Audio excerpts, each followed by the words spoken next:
অনেক দিন হলো সেভাবে কোথাও বেরোনো হয় না, তার উপরে প্রচণ্ড গরম পড়েছে, তাই ভাবলাম চলো ঘুরে আসি একটু গঙ্গার ঘাট থেকে।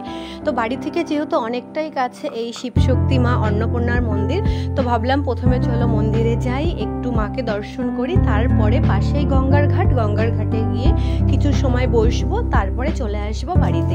তো দেখো আমরা চলেও এসেছি শিবশক্তি মা অন্নপূর্ণার মন্দিরে। আর এই যে কুট্টুস সোনা আমার কোলে করে আছে, আর সোনাই আছে ওর পাপার হাত ধরে হাঁটছে। ভেতরে চলে এসেছি মন্দিরের আমরা। তো প্রথমে হচ্ছে আমরা ঠাকুর দর্শন করব, ঠাকুর প্রণাম করব, তারপরে চলে যাব গঙ্গার ঘাটে। আর এখন দেখো আমরা যাচ্ছি গঙ্গার ঘাটের দিকে, আর এখানেও দেখো অনেক লোকজনই আছে। মন্দির থেকে খুব কাছেই গঙ্গার ঘাটটা, তোমার হেঁটে 1 মিনিটের মতো লাগবে।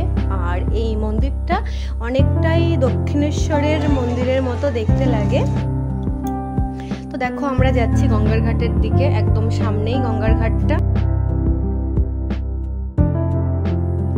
তো দেখো গঙ্গার ঘাটে চলে এসেছি, আর অনেকেই স্নান করছে, আমারও ইচ্ছা করছিল পুরো ঝাঁপিয়ে পড়ি জলের মধ্যে, কিন্তু না, অন্য একদিন এসে স্নান করব। আর এই অন্যদিকে কুট্টুস সোনাকে এর আগের বারও নিয়ে এসেছিলাম গঙ্গার ঘাটে। তো ও আসলে কি করবে জানো, শুধু জলের দিকে টানবে আর ওকে মানে নামিয়ে দাও এরকম, ও নিজেই মানে জলের দিকে যাবে। যেহেতু বাচ্চা মানুষ জলটা একটু পছন্দ করে, সব বাচ্চারাই জল দেখলে পাগল হয়ে যায় নামার জন্য, তো সেরকমই জলের দিকে শুধু টানতেই থাকবে। তারপর চোখটা চলে গেল ঘটি গরমের দিকে, আর ঘটি গরমের দিকে চোখ যাবে মানে ঘটি গরম খাবো না সেটা তো হতেই পারে না, তাই নিয়ে নিলাম 2টো ঘটি গরম, আমারটা ঝাল বেশি আর বরমশাইয়েরটা ঝাল কম।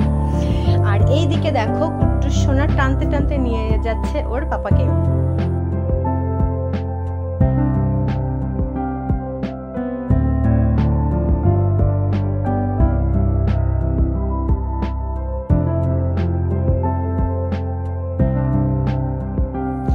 এইদিকে দেখো আমার আর কুট্টুস সোনার জুতোটা খুলে উপরে রেখে এসেছি, আর এই সিঁড়িটাতে দাঁড়িয়েছি। সিঁড়িটাতে হালকা জলের ঢেউটা আসছে, তো সেইখানেই কুট্টুস সোনা মজা করছে। দেখো লাফাতে পুরো জামা প্যান্ট সব ভিজিয়ে ফেলেছিল। আর অন্য দিক থেকে সোনাইও চিল্লাচ্ছে, মা আমি যাব। দিয়ে আমি বলছিলাম 2 ভাইকে আমি সামলাতে পারবো না একসাথে, প্রথমে ভাই একটু মজা করে নিক, তারপরে আবার তোকে নিয়ে আসবো। তারপরে কুট্টুস সোনাকে তুলে দিয়ে, উঠবে না, জোর করে তুলে দিলাম।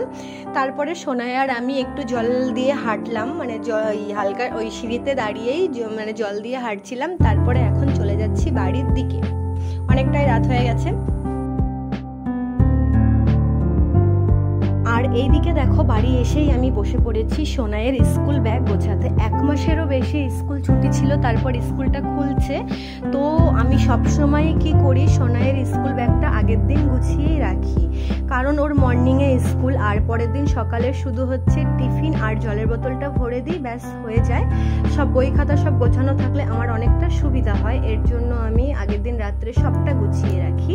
আর কালকে সোনাইয়ের স্কুল ব্যাগটা প্রচণ্ড ভারী হবে, রুটিন অনুযায়ী তো বই দিয়েছি, তাছাড়া এক্সট্রা আরও 3-4টে বই খাতা হয়েছে, কারণ ওর ছুটির যেই হোমওয়ার্কগুলো ছিল সেইগুলো মানে সব দিয়ে দিলাম আমি।